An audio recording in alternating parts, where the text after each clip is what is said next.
Vous écoutez le grand débat, issu de l'épisode S1113 du podcast Faut pas pousser les ISO, diffusé le jeudi 11 décembre 2025.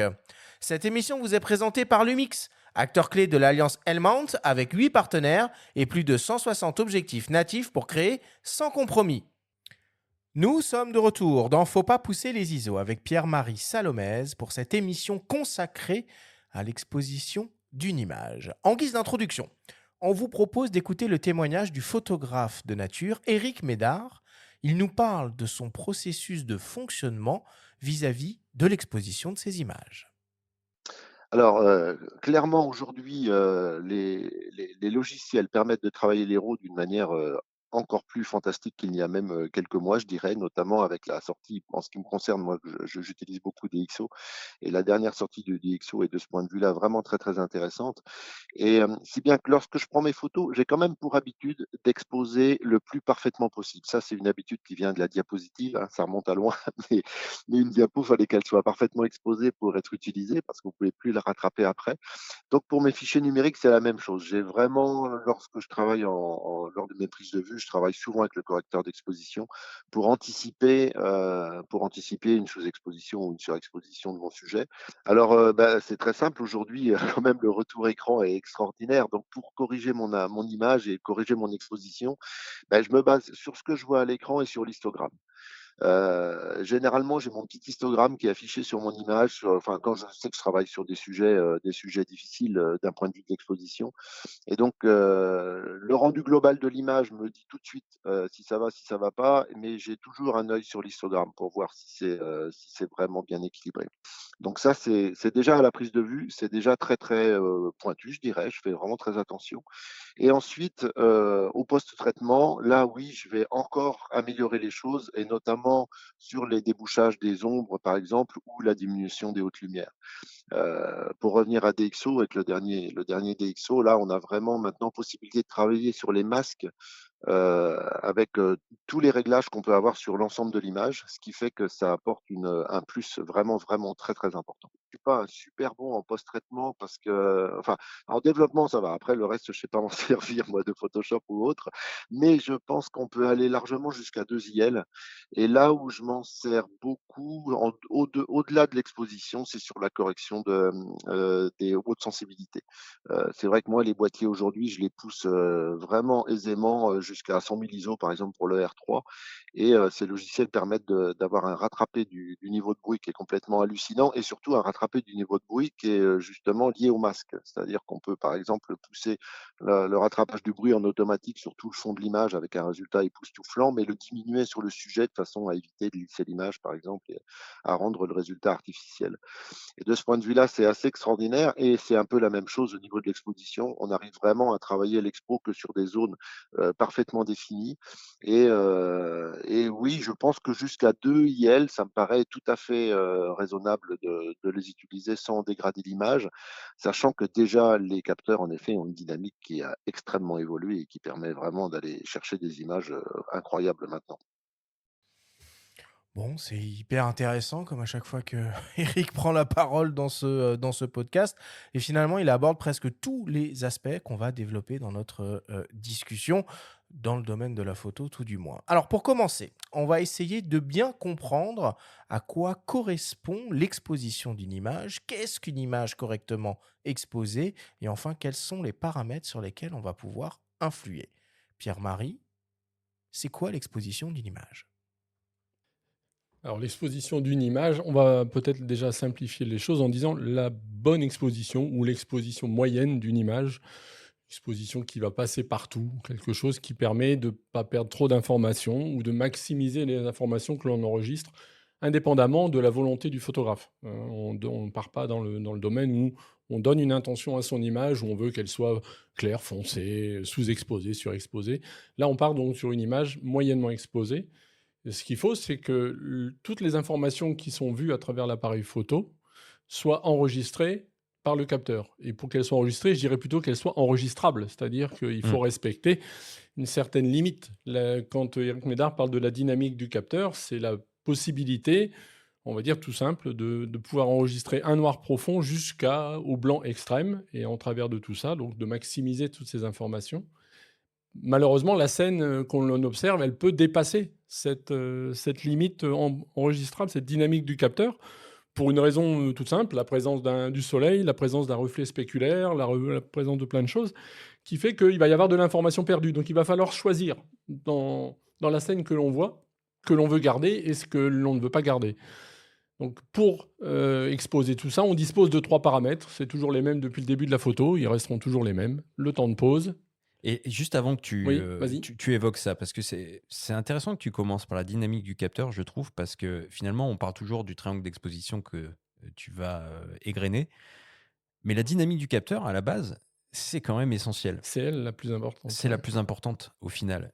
Et Et il y a souvent une valeur nominative à laquelle la dynamique va être, on va dire, la plus exploitable possible. C'est souvent 100 ISO, ça Oui, peut être c'est ça. 64, ça peut être 125, La etc. la sensibilité la plus basse. La offerte. sensibilité native la plus basse offerte, ou alors le double natif ISO, mais là, bon, on rentre Tout dans à l'heure. un autre domaine et on en parlera vite fait, mais on va pas Ouais, noyer parce nos auditeurs avec ça, mais c'est quand même une donnée à prendre en compte. Et c'est vrai que quand on cherche à s'échapper du mode P, ce qui est un petit peu l'objet de notre émission aujourd'hui, sortir des automatismes pour prendre la main sur le triangle d'exposition, c'est bien aussi, au départ, de ne pas faire comme Eric, forcément, qui va à 102 000 ISO. Salutations Eric.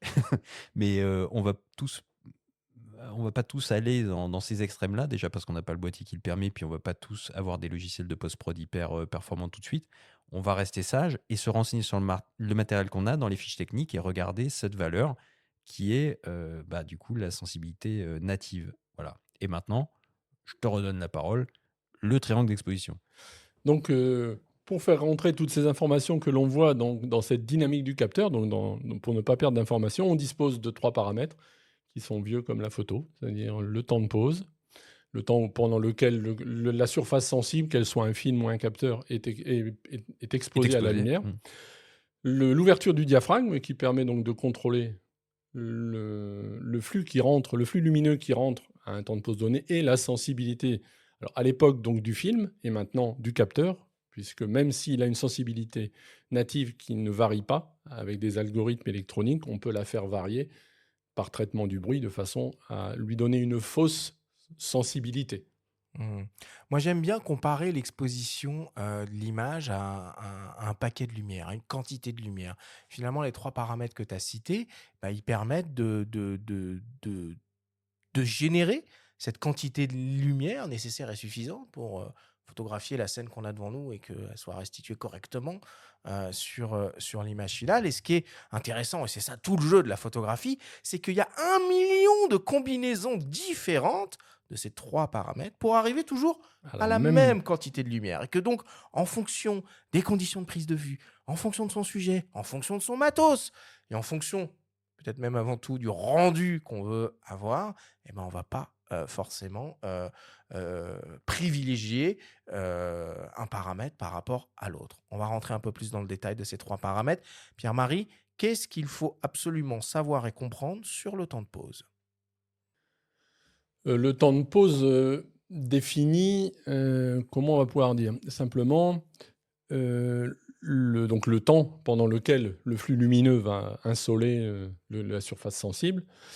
Et ce temps de pause, il peut varier donc de plusieurs secondes, voire même plusieurs minutes, voire même 1 heure si on le décide. Ça, après, tout dépend comment on adapte le reste de la chaîne de prise de vue pour respecter ce temps, jusqu'à des temps ultra courts qui peuvent maintenant monter avec les obturateurs électroniques à un 160 millième de seconde. C'est le plus souple en fait comme paramètre, quoi. On peut Oui, vraiment c'est faire ce qu'on veut avec c'est celui-là, ça. quoi. Avec celui-là, on peut faire vraiment ce qu'on veut. Et après, il y a des applications différentes selon ce que l'on veut faire. On se doute bien que si on veut capter les battements d'ailes d'un papillon, si on expose pendant 1 heure, on va pas voir grand-chose. Enfin, d'abord, le papillon sera parti. En fait, il faut tenir compte du mouvement ou pas, d'ailleurs, du sujet, de la nature du sujet, tout C'est bêtement. ça. Et après, derrière, une fois il faut cerner donc la nature temporelle du sujet et après voir ce que l'on veut en faire de cette nature temporelle du sujet. Alors, il y a un autre truc temporel qu'il faut cerner quand on choisit son temps de pause, c'est sa capacité à être immobile pendant la durée du temps de pause à main levée. Ah, Hein, on n'est pas tous ça. égaux Ah ouais. là-dessus. Il y a Vive une la petite- Il y a stabilisation. une petite règle d'ailleurs, hein, je crois, un petit moyen mémotechnique pour savoir à peu près c'est quoi le temps de pause limite sans prendre en compte cette histoire de stabilisation. Là. Tu Alors, peux nous la rappeler? oui, on va dire à gros bord, hein, c'est le temps de pause limite pour une focale donnée est donné par l'inverse de la focale. C'est-à-dire que si on photographie au 200 mm, au-dessus du 1/200e, donc 1/200e, 300e, 400e, millième, on sera net. En dessous, on peut être net si on est à droit. Et au bout d'un moment, en tombant vers le 60e, on va finir par être flou de toute façon. Ouais, mais ça n'a plus réellement de valeur aujourd'hui avec toute l'électronique embarquée, C'est notamment vrai. la stabilisation. Enfin, ça donne quand même C'est ça. une base, Des on petits va dire. repères, ça Ouais, donne des ouais, petits repères. c'est un petit repère, mais qui peut être trompeur. Hmm. Je dirais quand même, faut se méfier de cette règle tout de même, quoi. Et puis il y a une gymnastique intellectuelle auquel il faut s'habituer quand on parle du temps de pause, surtout pour les plus novices, c'est que finalement, si on multiplie un temps de pause par 2 ou si on le divise par 2, bah, on ne fait que multiplier ou soustraire par 2 la quantité de lumière. Et ce qu'il faut bien se mettre dans la tête, c'est que par exemple, 1/50e de seconde, bah, c'est 2 fois plus de lumière que 1/100e de seconde. Et inversement. Ça, c'est important de bien l'avoir en tête. Ok, on continue. Qu'est-ce qu'il faut savoir sur l'ouverture et comprendre? Alors l'ouverture, c'est l'autre paramètre, on va dire facilement visible sur nos appareils photo, puisque on l'a soit dans les menus, soit par des molettes, selon la technologie de l'appareil. C'est là vraiment un paramètre sensible, un paramètre physique. Le temps de pause et l'ouverture sont deux paramètres très physiques. La sensibilité, c'est déjà à l'époque de l'argentique, c'était une notion chimique. Maintenant, c'est une notion électronique. On peut la comprendre, on peut la sentir, mais on ne la perçoit pas. Enfin, moi, je ne la perçois pas. Enfin, je ne parle pas en ISO, quoi. Donc l'ouverture, c'est le même principe que le temps de pause. C'est donc, on va dire, un système comment on va dire, de compense, enfin Iris? oui, un iris, Diaphragme? un diaphragme. Oui, enfin, je cherchais un autre mot pour parler plus simplement, mais disons une ouverture donc qu'on place sur le chemin de la lumière pour laisser plus ou moins rentrer de lumière À travers l'objectif. à travers l'objectif. Et pourquoi et là, pareil, c'est une petite gymnastique qu'il faut mettre en place, qui n'est pas hyper simple à comprendre au début. Pourquoi les valeurs d'ouverture sont totalement inversées par Parce que rapport à la logique? Parce que c'est lié donc c'est une division, c'est pour conserver en fait le même taux de lumière, donc on divise par un certain chiffre pour conserver donc, ou pour augmenter le flux de lumière qui arrive sur l'objectif. Donc, vas-y, Arthur. Ce qui veut dire que globalement, un objectif qui ouvre à 2 est 2 fois plus lumineux qu'un objectif qui ouvre à 2,8, qui est lui-même 2 fois plus lumineux qu'un objectif qui ouvre à 4, etc., etc., etc. Mais contrairement au temps de pause, bah, pour l'ouverture, et ce qu'on va appeler les ouvertures maximales, hein, qui sont souvent celles qui nous intéressent le plus, on dépend des possibilités de l'objectif qu'on utilise. Là, tous les objectifs ne jouent pas dans la même cour. Il y a des objectifs très lumineux, il y a des objectifs moins lumineux, il y a des zooms à ouverture maximale fixe et il y a des zooms à ouverture maximale variable. En tout cas, c'est une question qui revient souvent parmi les gens qui utilisent des smartphones ou qui veulent débrayer leur appareil. C'est comprendre cette gymnastique qui n'est pas si naturelle. Ah non, pas du tout. Oh là là. Vraiment, c'est vrai qu'il faut s'y faire. On va compléter le triangle d'exposition avec les ISO naturellement, mais c'est vrai que c'est une gymnastique. Il faut vraiment pratiquer pour s'y faire. Et puis, il ne faut pas faire n'importe quoi non plus avec l'ouverture parce que ça a un impact esthétique direct sur l'image. Tu peux nous expliquer? Comme le temps de pause a un effet sur l'image en figeant plus ou moins le mouvement, l'ouverture a son effet sur l'image qui est de réduire ou d'augmenter, selon la valeur d'ouverture que l'on choisit, la zone de netteté autour du plan de netteté. Si on met au point sur un paysage ou sur quelque chose au premier plan, si on ferme, si on ferme donc le diaphragme, c'est-à-dire si on va vers les valeurs plus plus grande, pardon. Ah, tu vois, même toi, tu moi, je t'embrouilles. me trompe. On va dire au-delà de 5-6. Voilà, c'est ça. À partir de 5-6 Voilà. jusqu'à F16. F16, F22. Après, au-delà, bon, il y a d'autres phénomènes qui interviennent et qui ne sont pas là à l'occasion d'en parler. Plus donc on va fermer donc le diaphragme, plus la netteté autour donc de ce plan, de cet endroit où on a choisi de faire la mise au point, va être importante. Ce qu'on appelle la profondeur de champ. Profondeur de champ, ce qu'on appelle la profondeur de champ. Et qui va varier en fonction de la taille du capteur. Donc Aussi. on ne va pas trop rentrer dans Et le de la détail. Et de la distance de mise au point. Voilà. Mise au point. Selon la focale, la taille du capteur et la distance à laquelle on se trouve, cette zone, évidemment, va fluctuer. Et puis, il y a une dernière petite chose qui est importante de savoir au niveau de l'ouverture, c'est sur les performances optiques. Et on a coutume de dire que les objectifs, entre guillemets, donnent le meilleur d'eux-mêmes aux ouvertures moyennes. Allez, f5.6, f8, grosso modo. Si on va vers des ouvertures extrêmement fermées, f22, par exemple, on risque de voir apparaître un phénomène de diffraction qui va faire baisser le piqué, la qualité d'image générale. Et au contraire, si on va vers les très grandes ouvertures, dans certains cas, parce que là, je ne veux pas me fâcher avec les opticiens qui font des efforts monstrueux pour ça, on risque d'avoir des problèmes d'homogénéité du piqué entre le centre, les côtés et les bords extrêmes des images. Donc voilà, tout ça, il faut le Même garder si c'est un tout petit petit peu peu en tête, moins hein. vrai avec les hybrides. Hein. Mais oui, c'est pour ça que j'ai dit que je ne veux pas me fâcher. Autant sur la FX, c'était flagrant, mais on se rend compte avec les corrections embarquées et les progrès en matière d'optique que c'est un tout petit peu plus nuancé, même si ça reste vrai. Dernière chose, qu'est-ce qu'il faut savoir et comprendre sur la sensibilité ISO ? Alors la sensibilité ISO est comme les deux autres paramètres liés donc à ce qu'on veut faire avec le flux lumineux qui arrive sur le capteur ou sur la pellicule. Donc c'est une aptitude à répondre à cette sensibilité lumineuse comme le temps de pause ou comme l'ouverture. Donc l'échelle de classification des sensibilités est une ancienne. En numérique, on s'est calqué sur celle qui existait au moment de l'argentique, qui était chimique. Pour pas froisser un peu les esprits, quoi.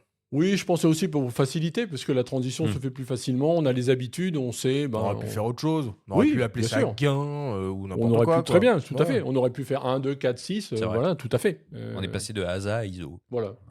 C'est pas la même norme. Non. Mais voilà. Et donc, les capteurs ont une sensibilité native, comme les films. Les films, avant, Vous ils pouvez avaient... pousser le film, d'ailleurs. Pareil, et on fait pareil avec le capteur. Le capteur, en gros, c'est un film 100 ISO pour les plus courants, des fois 64 ISO pour les plus haut de gamme.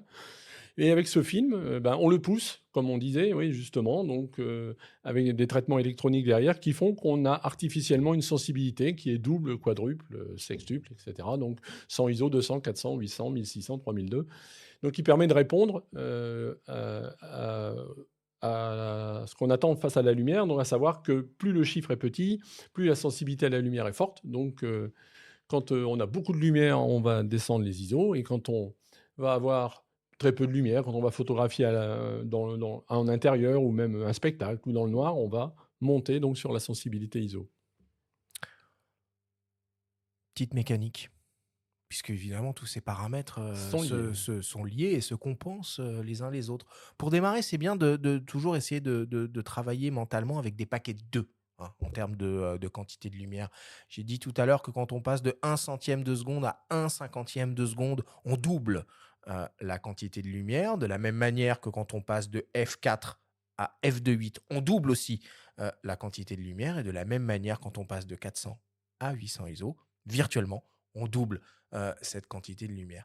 C'est pas facile au début, mais c'est un peu comme ça qu'il faut essayer de raisonner. Bon, ça c'est la théorie.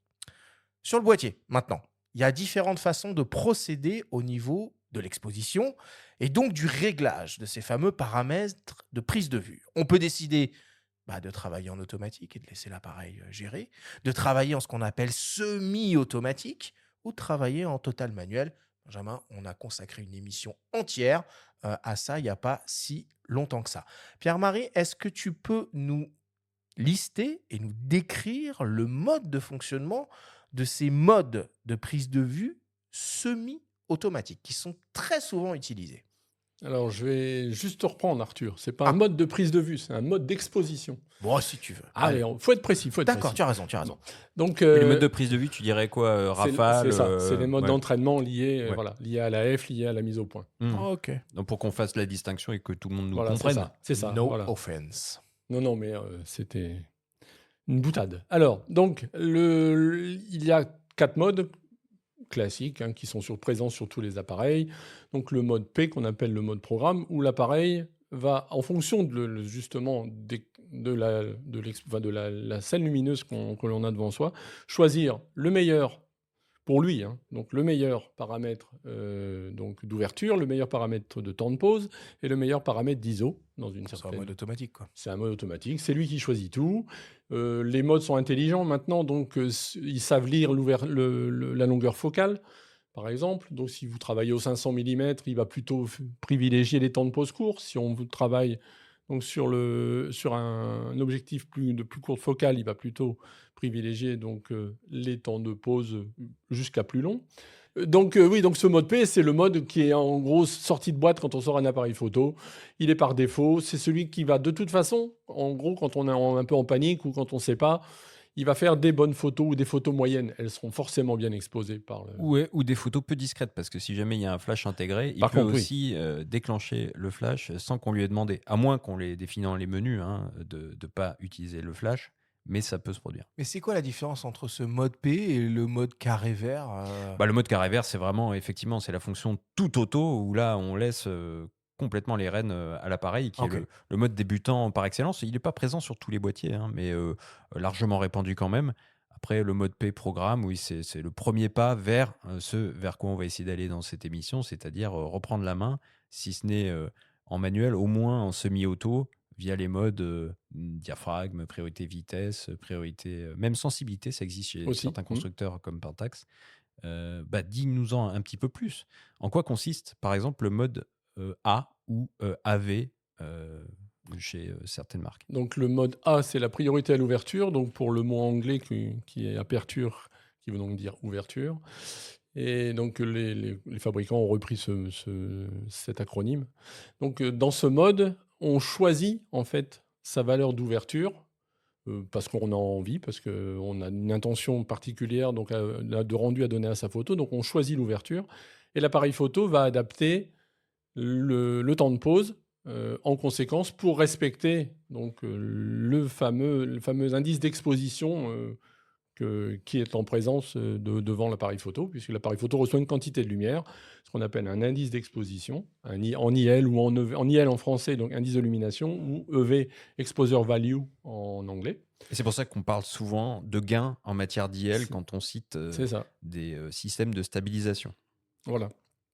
Et donc, lorsque on est en mode AV, on choisit son diaphragme, on choisit son ouverture de diaphragme sur la bague de l'objectif ou dans les menus. Et une fois qu'on a choisi la valeur, le temps de pause est choisi en conséquence et possiblement la sensibilité si jamais on a opté pour un mode ISO automatique. J'imagine que le mode S ou TV, c'est l'inverse. C'est l'inverse. On fixe le temps de pause parce qu'on choisit dans notre rendu que l'on souhaite, on a besoin d'un temps de pause particulier parce qu'il y a un piéton qui traverse et on le veut flou, il y a un cycliste qui passe et on le veut net. Donc on choisit des temps de pause et l'appareil, dans ses possibilités, choisir l'ouverture et possiblement la sensibilité. Alors, sur les appareils photo, on trouve systématiquement, alors c'est plus ou moins bien présenté, plus ou moins visible, plus ou moins facile à utiliser, un correcteur d'exposition qui s'utilise avec ces modes semi-automatiques. Donc, très schématiquement, si on va vers les plus, on éclaircit l'image. Si on va vers les moins, on l'assombrit. Qu'est-ce que ça fait concrètement sur l'exposition en fonction des modes qu'on a choisis?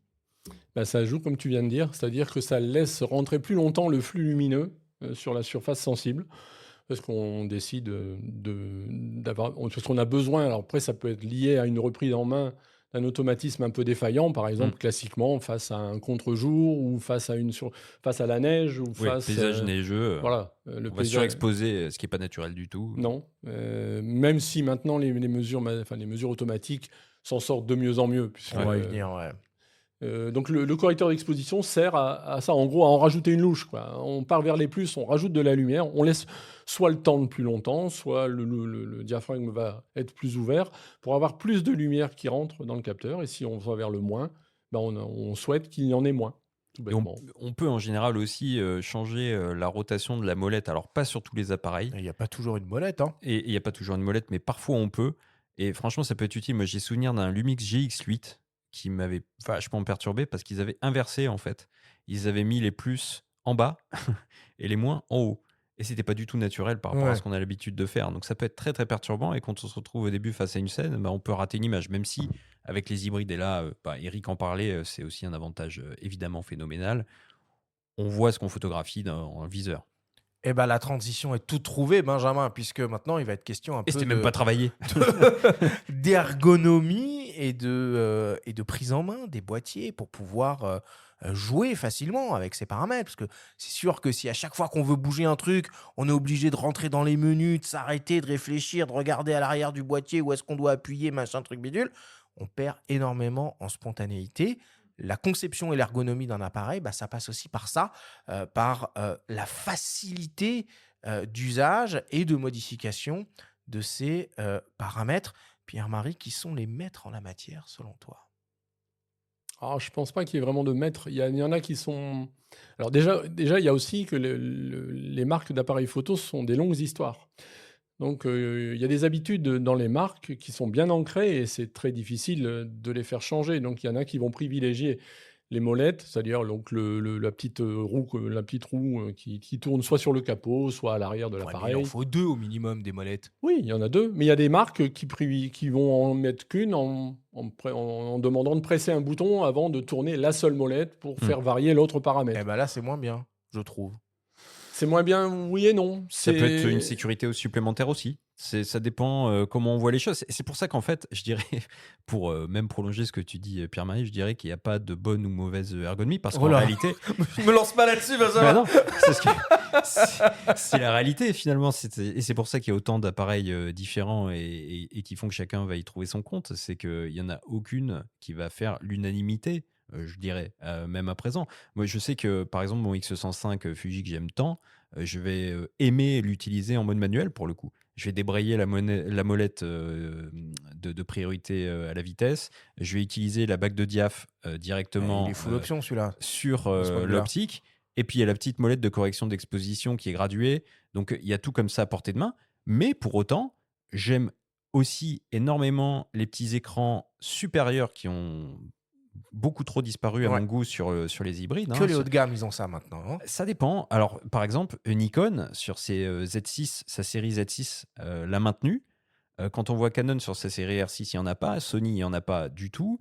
Je trouve que c'est des rappels hyper intéressants à avoir quand on sort son appareil du sac, on le met sous tension, paf, on a les réglages qui apparaissent sans mettre l'œil au viseur, Oui. sans rentrer dans les menus, et direct, Puis on peut paramétrer vite fait son Ouais, boîtier. puis- Moi, je puis trouve ça même génial. si on est à l'œil, le mouvement est beaucoup moins lourdingue et long que de se dire. Voilà. Exactement. Donc, c'est des petites habitudes donc on a pu prendre, notamment avec les réflexes numériques. Mais tout ça pour dire que il y en a vraiment pour tout le monde, quoi. C'est un peu une réponse de Normand, mais je l'assume, c'est une réalité, quoi. Et puis en plus, comme les appareils sont maintenant des concentrés d'électronique, il n'y a pratiquement plus de mécanique. Je ne sais même pas s'il y a encore un ressort dans un appareil, peut-être si quand même. Oui. Pour le flash, quand il y en a. Hein. Oui, et puis pour l'obturateur mécanique, quand La il y en a trappe un. de la carte mémoire, et encore, non, peut-être. Si, plus. c'est pas mal Ouais. comme lance-cacahuète, ça. L'avantage en plus des appareils électroniques hybrides, c'est que justement, on peut les personnaliser maintenant de oui. plus en plus. Donc, Bien sûr. si on aime la molette ou si on aime la bague de diaphragme, on va pouvoir l'utiliser. Mais il y en a qui vont préférer le réglage d'ouverture par une molette. Donc, dans les menus, il suffit juste de se rendre dans les menus et de choisir cette option. Elle existe bien souvent quand même. Hein. Il faut Bon. quand même, Le réglage de toutes ces petites choses sont généralement proposés avec une finesse de 1/3 d'IL ou de V, hein, vous appelez ça Ouais, comme- on appelle vous ça voulez. des incréments de Euh, sensibilité. on est bien là avec ce niveau de précision où franchement on ferait ça au demi-IL ou même à l'IL tout court, ça suffirait largement. actuellement, ça suffirait largement avec Ok. les performances électroniques des appareils. Après, bon, on peut dire oui, j'ai pas envie d'ouvrir mon diaphragme à f4, ni à f5.6, je veux l'ouvrir à f4.5. Après, il y a des artistes, hein, moi ça me gêne pas. Mais bon, je suis pas sûr que ça change grand-chose, quoi. D'accord.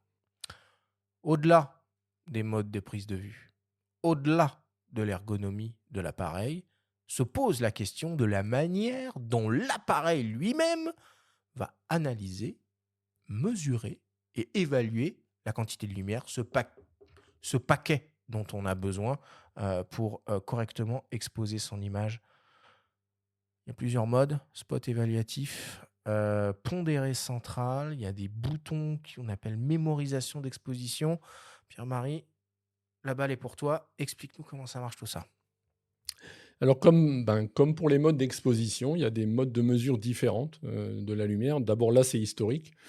Il y a des appareils qui, avec le temps, ont... Alors ce qui se passe, c'est qu'au début, au début de la photo, on n'avait pas de mesure intégrée à l'appareil photo. On avait une cellule. Je pense que si on fouille un petit peu sur Internet, si vos auditeurs connaissent pas, je parle de lecteurs, c'est mon... Ouais, vas-y, on Je se me comprend. trompe. Voilà. Il suffit de se regarder un petit peu sur Internet quelle tête ça avait, cette mesure de la lumière, puisque très vite, on a mis au point donc, des appareils qui permettent de calculer, donc de mesurer ce flux lumineux qui arrive sur la surface sensible. Donc au début, cet appareil était externe. Mais le problème, c'est qu'on se doute bien que s'il est externe, il va être influencé par ce qu'il y a autour de lui, et il ne va pas forcément être concentré sur le sujet que l'on vise. Donc, avec les évolutions techniques, la première évolution a été de rajouter ce système de mesure à l'intérieur de l'appareil. Le TTL. Voilà, le Through the Lens, comme disent nos amis chers à Martin Parr. Donc, la mesure à travers de l'objectif, à travers la lentille.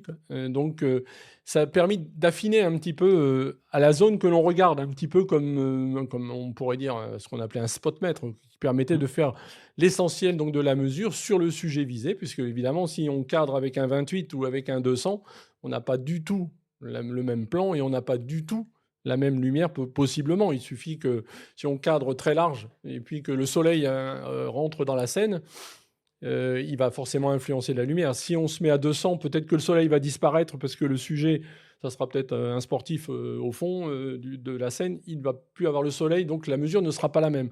Donc l'avantage donc, des mesures intégrées, c'est d'améliorer, donc de fiabiliser les mesures et d'éviter les recours au brainstorming où quand on utilisait une cellule, il fallait alors, là je suis comme ci, donc là il faut que je fasse ça, là il faut que je sous-expose, que je surexpose, parce que la lumière m'a donné ci. On a tous, parce que d'un certain âge, mesuré la lumière sur sa main avec l'appareil photo, et puis décalé, on ne savait plus s'il fallait surexposer, sous-exposer. Je me rappelle de James Natchway qui avait toujours une petite cellule, machin, il Oui. mesurait la lumière derrière son épaule, lui. Ouais. Oui, tout à fait.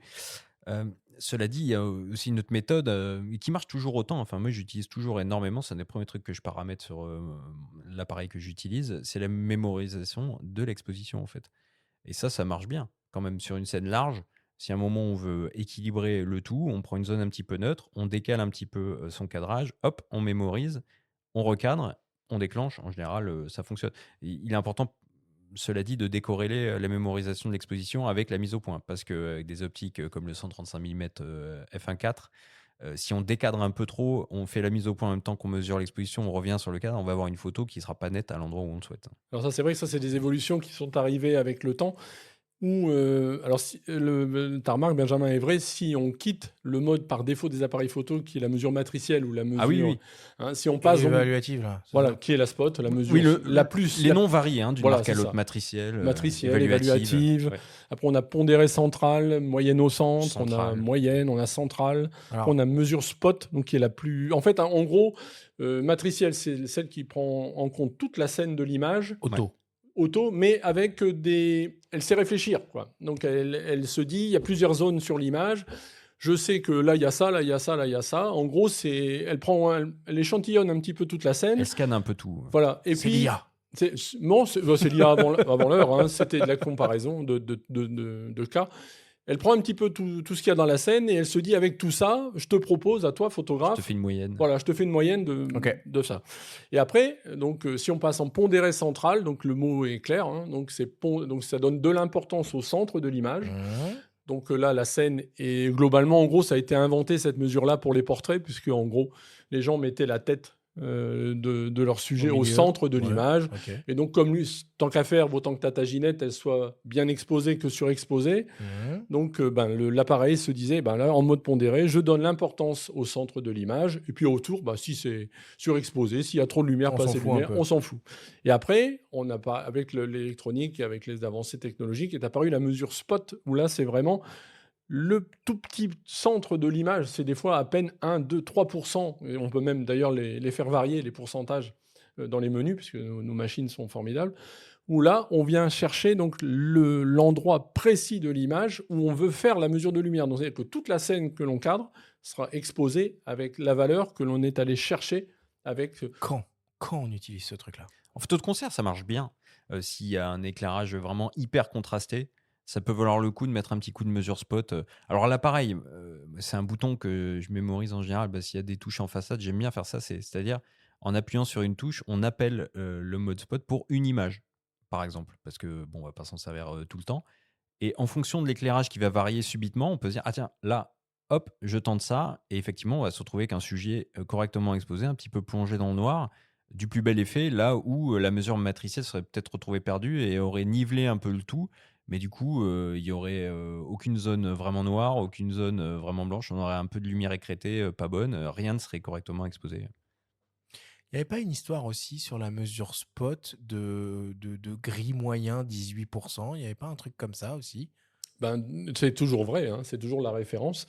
Le gris moyen vient, comme tout instrument de mesure, il faut l'étalonner. Et à l'époque, on a choisi l'arrière du film ou l'arrière de l'obturateur, puisqu'il était de couleur grise. Le film aussi est de couleur grise, enfin, le film argentique.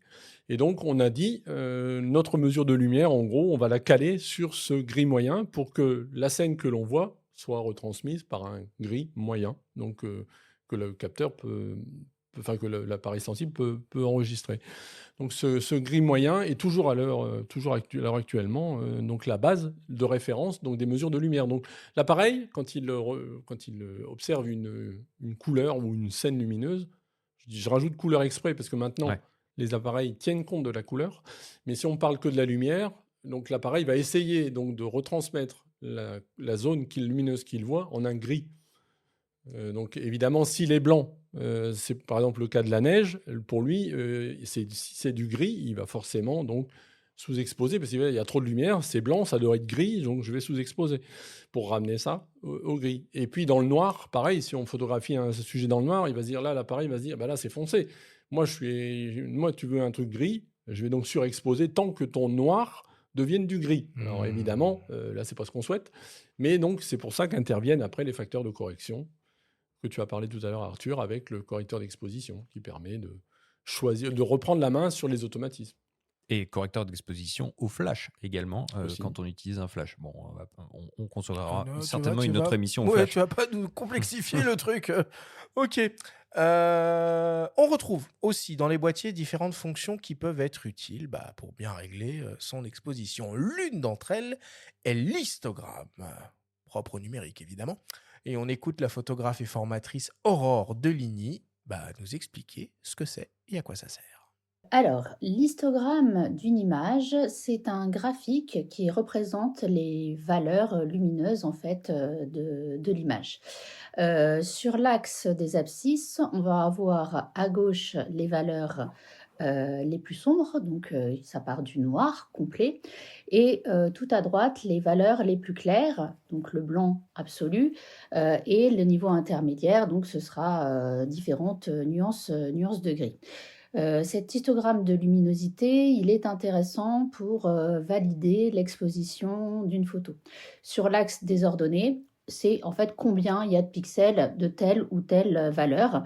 Donc parfois, il peut y avoir des pics sur l'axe des ordonnées, parce qu'il peut y avoir beaucoup d'une certaine valeur. Il peut également y avoir des trous par endroit, parce qu'il peut y avoir certaines valeurs qui ne sont pas du tout représentées par rapport au sujet. Ce qui est très important, c'est de remettre l'histogramme dans son contexte, parce que, par exemple, on dit souvent que l'histogramme d'une image sous-exposée, trop sombre, est décalé sur la partie gauche de l'histogramme, ce qui est vrai. Néanmoins, si vous faites une photo de nuit correctement exposée, étant donné que vous n'avez pour l'essentiel que des valeurs sombres, il sera logique que l'histogramme soit décalé sur la gauche. À l'inverse, l'histogramme d'une image surexposée va être décalé sur la droite. Mais également, si vous photographiez un sujet clair, comme de la neige par exemple, il est logique que votre histogramme soit essentiellement sur la droite. Ce qu'il faut faire attention malgré tout, c'est les pics aux extrêmes, à gauche donc et à droite, dans les noirs et dans les blancs, parce qu'ils vont être signes soit de zones d'ombre bouchées, soit de parties surexposées. À l'heure actuelle, cet histogramme peut être affiché directement sur l'écran. Historiquement, il y a quelques années, c'était essentiellement après la prise de vue. Là, maintenant, on peut l'avoir donc en live view ou dans le viseur, et c'est très très pratique pour ajuster son exposition directement à la prise de vue. Très pratique, cette histoire d'histogramme. Pierre-Marie, est-ce qu'il y a d'autres fonctionnalités ou options qui existent sur les boîtiers pour nous aider dans la quête de la bonne exposition? Il y a déjà une chose auquel on ne pense pas forcément, et même les amateurs experts ne pensent pas forcément, c'est que même si on fait du RAW, même si on travaille en RAW, parce qu'on dit on va tout travailler à la post-production, on veut s'assurer le maximum de possibilités, l'image qui est donnée par l'appareil, à l'arrière de l'appareil photo, est un JPEG, est lié aux informations qui sont... Donc, alors je dis JPEG volontairement, caricaturalement, c'est lié au choix d'image dans les menus que l'on a fait. Par C'est exemple, une interprétation de l'appareil. c'est ça. C'est-à-dire que déjà, si on choisit un mode saturé qui porte des noms différents selon Style les d'image chez marques, Canon ou voilà, ou Picture Control chez Nikon, Exactement. simulation de film chez Fuji, rendu d'image chez Sony. Si on prend par exemple une image, un rendu qui va être très contrasté, l'histogramme dont parle la photographe va être influencé par ça. Mm. Et si on prend un mode d'image qui va être très doux, l'histogramme qui va être rendu à l'arrière de l'appareil va donner l'histogramme en fonction de ce qu'on a fait comme choix en JPEG. Donc Est-ce que l'histogramme, c'est l'histogramme du signal qui arrive à l'écran, c'est pas Exactement. l'histogramme entre guillemets pur du Non, c'est ça. RAW capteur, quoi. C'est ça. Il est impur. Bah, il est fait pour les choix que l'on a fait dans les menus, donc de répondre à ce qu'on a besoin, puisque on peut travailler à la prise de vue uniquement. Mais donc, même en faisant du RAW, il faut déjà faire attention à ça. Donc, on peut très bien se mettre en mode Velvia, en mode Velvia, je parle de chez Fuji, par exemple, qui est un mode très saturé, très contrasté, et puis se retrouver avec des images en les travaillant en RAW qui vont pas forcément être bien exposées, ou qui vont déjà être différentes de ce qu'on attend parce qu'on n'a pas choisi le bon mode. Donc, à la limite, si on ne sait pas trop où on va, vaut mieux prendre un mode qui est plutôt neutre. Naturel, souvent. Naturel, Ok. voilà. Ouais. Qui permet donc déjà de limiter la casse, puisque on va être plus proche donc, du signal, entre guillemets, de toutes les possibilités enregistrées par le capteur. C'est un peu le même principe, on en reparlera un tout petit peu plus tard en vidéo, où on va souvent se rapprocher d'une image plate, on dit flat, pour récupérer le maximum d'informations après en post-production. Mais là, on parle vraiment d'un cas où on va miser sur la phase de l'editing de la post-production pour optimiser son Pour donner un image. rendu, bien sûr. C'est vrai que si on veut direct un résultat exploitable en JPEG, bon, là, on va prendre des parties pris, hein, par exemple le Velvia, Asia Provia pour parler chez Fuji, selon le rendu qu'on souhaite. Moi, j'aime bien, elle l'a évoqué un peu Aurore dans son témoignage, c'est cette option de pouvoir faire clignoter en bleu et en rouge Alors, à la prise de vue, ouais. le blanc 255 et le noir 0. Parce que du coup, avec le correcteur, tac, tac, tac, ça devient un jeu, on fait disparaître les trucs qui clignotent, quoi. C'est vrai, ça peut être très perturbant aussi. C'est quelque chose au début que j'utilisais énormément. Alors, lors d'un apprentissage, c'est vrai que ça a le mérite d'être très clair. C'est assez limpide hein, comme affichage. On voit tout de suite si c'est écrété, si les hautes lumières ont disparu, etc. On peut tout de suite intervenir dessus, refaire l'image. Bon, après, ça fait toujours encore plus d'informations sur une image qu'on cherche à lire. Si on s'intéresse d'abord à la composition, à la netteté, ça peut aussi perturber. Donc, je sais pas, chacun jugera en fonction de ses habitudes, quoi. Moi, je pense que quand on débute, ce qui est important, c'est vraiment de maximiser ses chances. Enfin, donc, quand on ne Mm. sait pas trop où on va, le réglage, je ne comprends pas d'ailleurs les marques. Bon, il y a 2 réglages que je ne comprends pas sur les appareils photo. Ouh, Pourtant, il balance là. oui, je vais balancer. C'est Noël. C'est Noël. Vas-y, c'est ta minute chaud là. Je vais balancer. Jingle. Le réglage, photo possible sans carte. Pourquoi par défaut Je te rejoins là-dessus. Pourquoi par défaut dans les appareils Désactiver ça photo tout de suite, hein. Bah oui, Ah, désactiver ça. Putain, j'ai rien compris. Refaites la phrase. Dans un appareil photo, quand tu Ouais. le sors de la boîte, Ouais. le réglage par défaut, c'est déclenchement possible sans carte. Et alors, en quoi ça te défrise ça? Parce si que t'oublies si de t'as mettre pas une mis de carte, carte, t'as pas de photo. Tu prends des photos, elles seront pas enregistrées. Alors, il y a certains boîtiers qui aujourd'hui intègrent des mémoires Trop peu. internes. Oui, Non, trop mais- peu. Non, Ouais, bon, ok, alors, d'accord. et ouais, puis- ok. Par contre, oui, donc deuxième fonction, pourquoi les appareils par défaut sont réglés en mode image standard, donc une image flatteuse, assez polyvalente, qu'on peut utiliser partout, c'est bien. Mais je pense que s'il était réglé en mode neutre, ça serait aussi beaucoup plus intéressant parce que ça. Enfin, moi, je pars toujours du principe que un réglage image, c'est un peu comme du sel dans un plat, quoi. Une fois qu'il y est, on peut pas l'enlever. Alors qu'on peut toujours en rajouter. Donc moi, j'aime mieux une image par défaut qui est un petit peu neutre, qui est un petit peu sur la retenue, dans les contrastes, dans la saturation des couleurs, parce que je ne sais pas trop le rendu que j'ai envie de donner à ce moment-là. Je peux même sur un JPEG intervenir, rajouter un peu de contraste, un peu de saturation, on y arrive, s'il n'y en a pas trop. Donc moi, je pense que un conseil à donner aux débutants, c'est vrai, aux débutants ou aux primo-accédants, c'est de vraiment mettre leur appareil en mode neutre, le plus neutre possible de rendu d'image, pour pouvoir après affiner ses choix sans aller même sur l'editing du RAW, rien qu'en restant sur l'optimisation d'un JPEG. Et on peut même le faire en interne, puisque les appareils photo permettent aussi de corriger en interne les images. Bon. Au-delà de tous les paramètres à penser au moment de la prise de vue en fonction, je le rappelle, de son sujet, des conditions lumineuses, de son matériel et du rendu qu'on souhaite, il faut aussi tenir compte de ce qu'il est possible de faire ou non en post-production.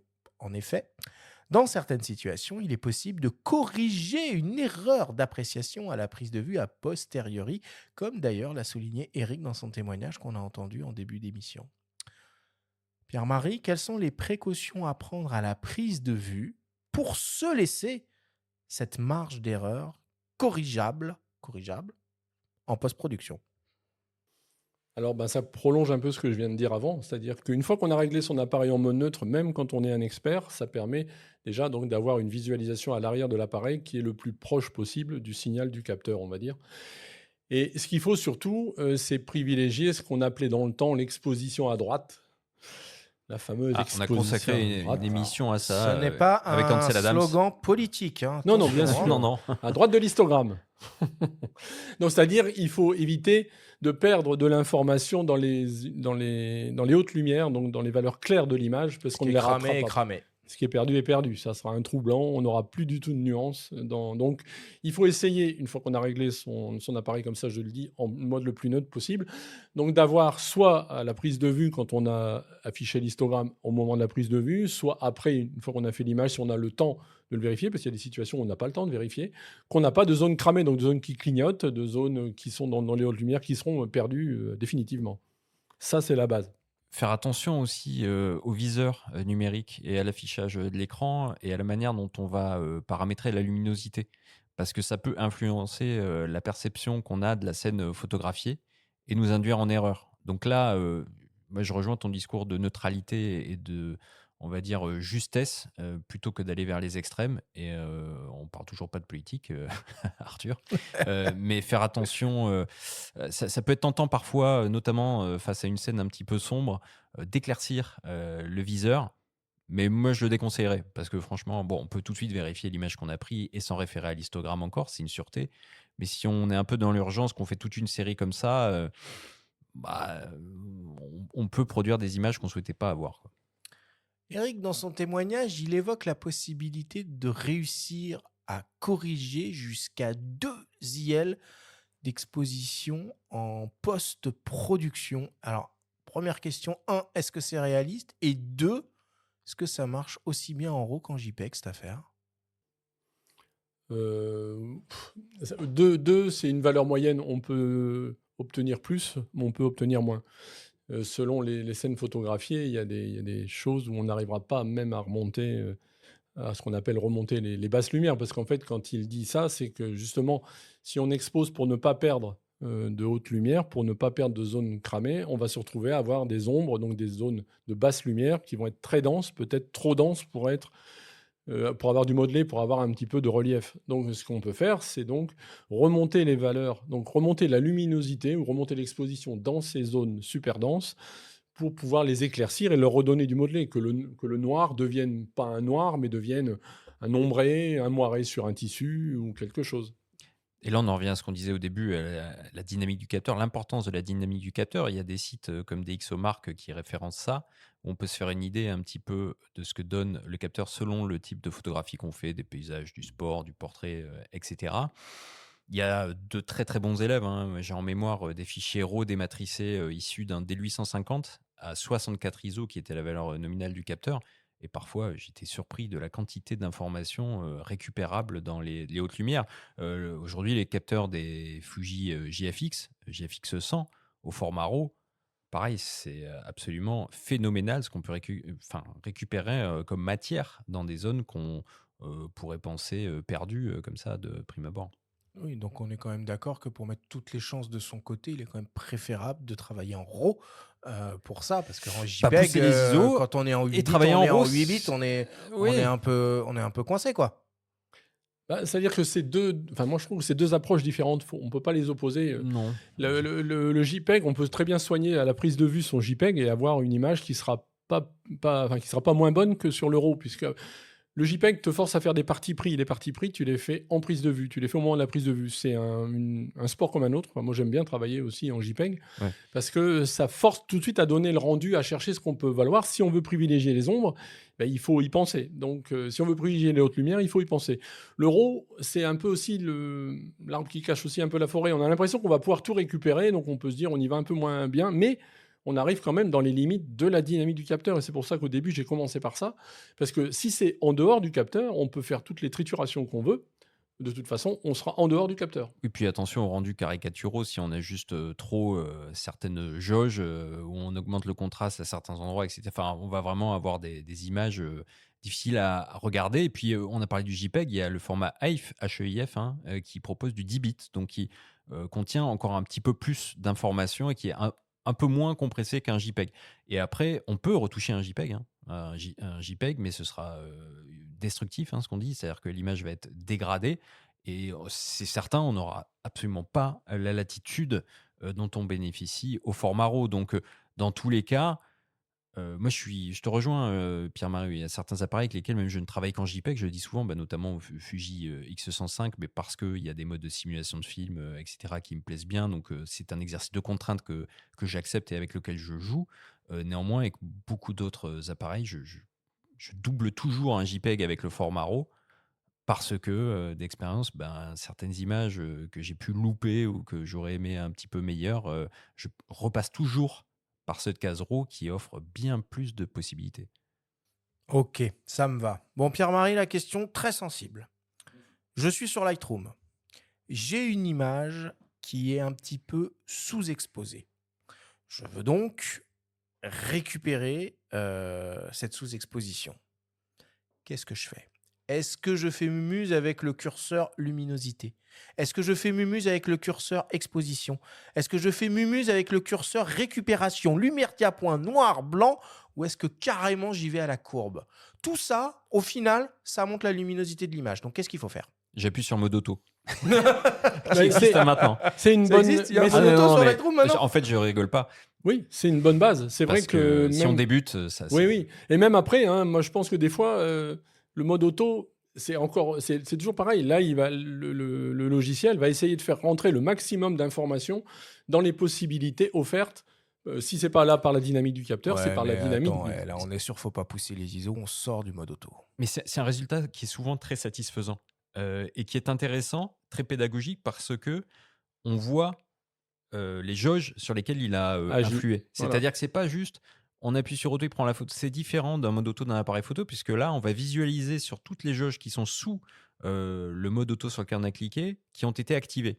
Donc c'est intéressant, ça donne des repères quand même de variation de ce qui a été effectué. Alors, est-ce qu'après on va mémoriser ça et l'appliquer, etc. Je ne sais pas. Mais c'est un bon truc à faire peut-être pour démarrer. Ouais. Ah oui, le mode auto, oui, c'est vrai. Alors après, selon ce que tu veux faire, là encore, toutes les possibilités, c'est du numérique, hein. Avec le numérique, on fait ce qu'on veut. On peut trifouiller les valeurs de l'image. L'image numérique n'est qu'une suite de 0 et de 1, n'est qu'une suite justement sur un histogramme, n'est qu'une suite de valeurs. Et on peut la trifouiller dans tous les sens. Donc l'exposition va jouer sur la luminosité moyenne de toute l'image. C'est-à-dire Mhm. que, en gros, elle va remonter un petit peu les ombres, elle va remonter un petit peu les valeurs moyennes, elle va remonter un petit peu les hautes lumières si tu décales. Au bout d'un moment, pouf, tu vas perdre des hautes lumières, et puis tu vas avoir des ombres qui vont se délaver, et puis tes valeurs moyennes de gris qui vont être plus des gris foncés, mais des gris clairs, par exemple. Si tu joues sur le curseur blanc, tu vas un petit peu faire la même chose, mais tu vas seulement travailler sur les blancs de l'image, c'est-à-dire sur l'extrême bout, donc sur les hautes lumières. Donc, pour que ça soit harmonieux, il va te remonter les valeurs blanches, donc il va te redonner du détail dans tes valeurs blanches, puis il va déborder un petit peu sur le gris pour que ça fasse pas trop caricatural, quoi, que tu passes pas du gris clair au blanc d'un seul coup de façon moche. Tu fais pareil pour le curseur noir. Le curseur noir va te donner le noir profond, donc le noir maximum de ton image. Il va le décaler légèrement, tu vas l'éclaircir un petit peu, et là encore, il va pas toucher à l'exposition globale, mais il va venir mordre un petit peu sur les valeurs moyennes pour donner une espèce de continuité entre ton noir et ton gris. Les ombres, bah, c'est à mi-chemin entre les deux. Les ombres, c'est à mi-chemin entre les valeurs moyennes du noir, enfin, les valeurs moyennes de l'exposition et les valeurs du noir, et les hautes lumières, je crois. Oui, Luminosité. luminosité, c'est pour la même chose, pour entre les valeurs très hautes et la valeur moyenne. Ouais, mais il y a une fonction que j'aime bien utiliser sous Bridge. Hein. Là, on parle de Lightroom, c'est exactement le même moteur hein, pour dématricer des fichiers bruts. C'est la correction du voile aussi. En gros, c'est la correction du voile atmosphérique. Cette donnée, cette jauge influe sur l'exposition en fait de l'image et permet de Ok. récupérer du détail dans des zones un petit peu écrêtées. Alors à manier avec beaucoup de précaution parce que là, pareil, on peut perdre. Enfin, on peut avoir des rendus de couleurs pas forcément très jolis, quoi. Mais pareil, c'est appliqué, c'est un peu comme une recette de cuisine. C'est un soupçon de ça, un soupçon de ton foncé, de ton clair, de récupération des blancs. Il faut jouer un petit peu avec toutes les jauges. Et là encore, j'en reviens à ce fameux mode auto. Peut-être regarder comment. Essayez. Et après, vous faites un pomme Z ou vous revenez en arrière. Regardez ce que va donner ce mode auto, cette analyse logicielle, puis refaites-le derrière et puis appropriez-vous l'image. Bon. Pour terminer, en vidéo, la logique de réglage est assez différente et beaucoup plus contraignante. Il est souvent nécessaire de ruser pour obtenir une bonne exposition sur ces images tout en utilisant les paramètres désirés afin d'obtenir le rendu désiré. On écoute le filmmaker Romain Sarret, ambassadeur Lumix, nous en parler. Alors, on va prendre 2 exemples.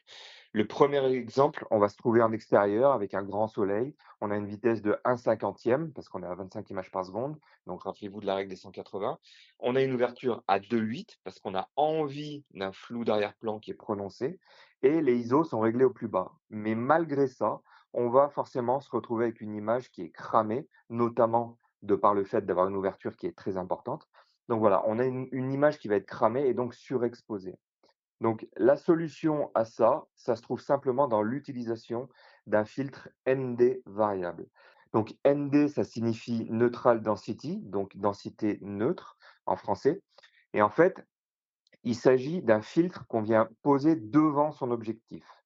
Ce filtre-là, il est composé en fait de 2 filtres superposés l'un sur l'autre et qui ont chacun des stries qui vont se croiser plus ou moins si on tourne plus ou moins ce filtre. Donc je m'explique, on met ce filtre-là devant son objectif et pour régler son exposition, on va venir tourner le filtre de devant, ça va croiser plus ou moins avec le filtre de dessous et donc on va filtrer plus ou moins la lumière qui rentre sur son capteur.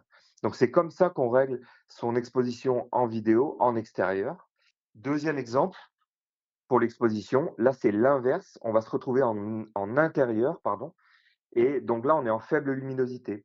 Donc, bien sûr, on va enlever le filtre ND variable parce qu'on n'en a plus besoin. Le filtre ND variable, c'est quand on a trop de lumière. Là, on n'en a pas assez. Donc, dans ce cas-là, pour régler l'exposition, c'est ici qu'on va venir s'attaquer à notre réglage des ISO. Donc, on aura la vitesse qui est fixe, on aura l'ouverture qui est choisie.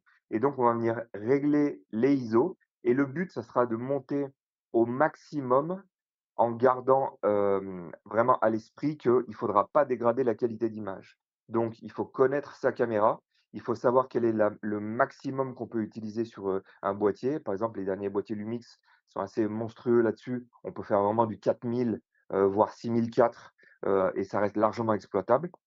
Mais il faut vraiment savoir et connaître sa caméra. Quel est le ISO que je peux utiliser, le ISO max.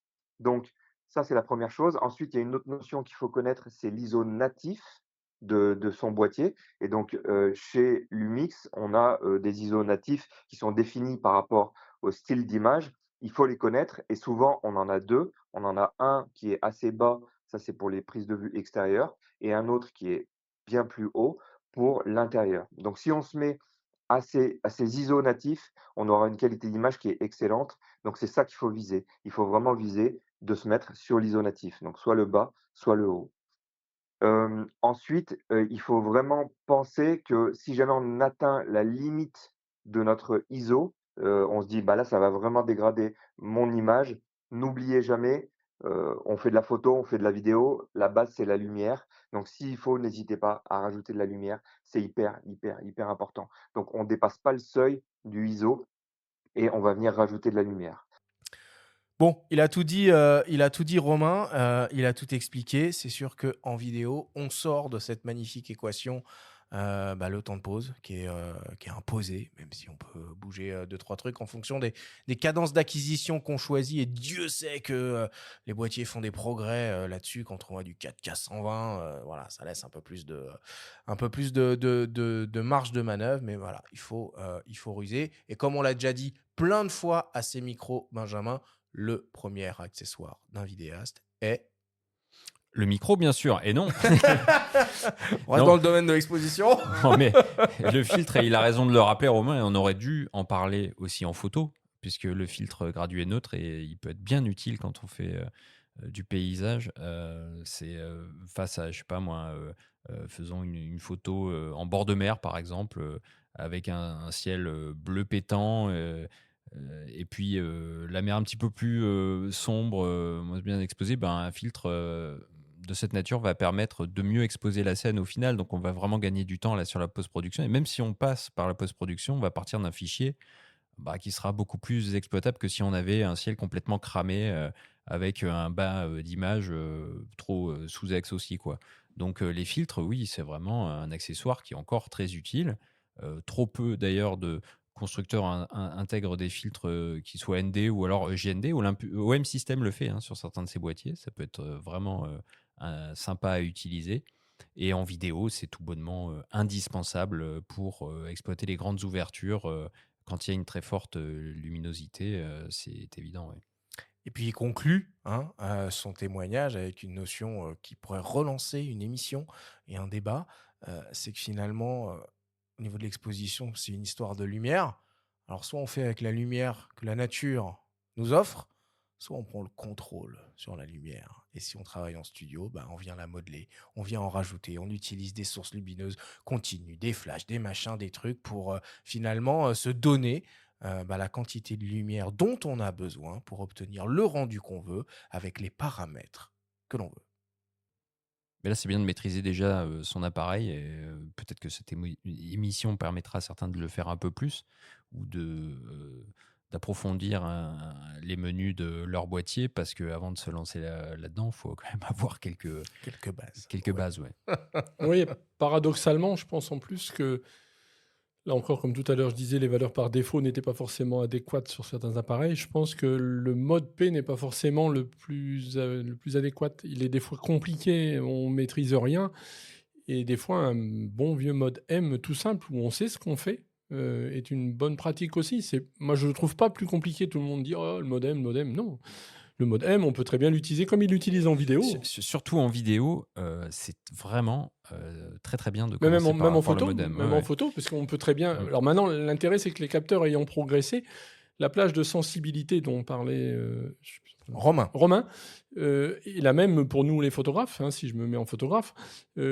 Avant, on avait des capteurs qui étaient bons entre 100 et 200 ISO, dans les années 2005-2006, quand le numérique est apparu. Maintenant, en gros, entre 100 et 6004, on peut très bien s'arranger. Donc, en activant la fonction ISO auto, Après, on est les rois du pétrole. On choisit son diaphragme parce qu'on veut un rendu, imaginons. Comme en vidéo. En vidéo, on choisit, ben là pareil, en photo, on se dit, je veux prendre un sportif avec une faible profondeur de champ pour bien le détacher du fond. Ben, on ouvre son diaphragme.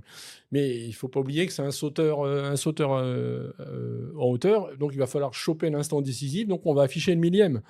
Mais comment on fait? On n'a pas le choix. Les ISO vont s'adapter tout seuls et puis ils roulent ma poule. On Oui, a puis, la même façon de travailler. comme le disait Arthur, aller avec 2 ingrédients peut-être dans un premier temps et pas gérer le trio C'est tout de ça. suite, c'est quand même pas mal. Tu as complètement raison, hein. Le mode ISO auto, c'est vraiment à conseiller au début pour faire les essais, comprendre comment fonctionne l'interaction entre ouverture, vitesse et inversement. C'est vrai que c'est un bon conseil, ça.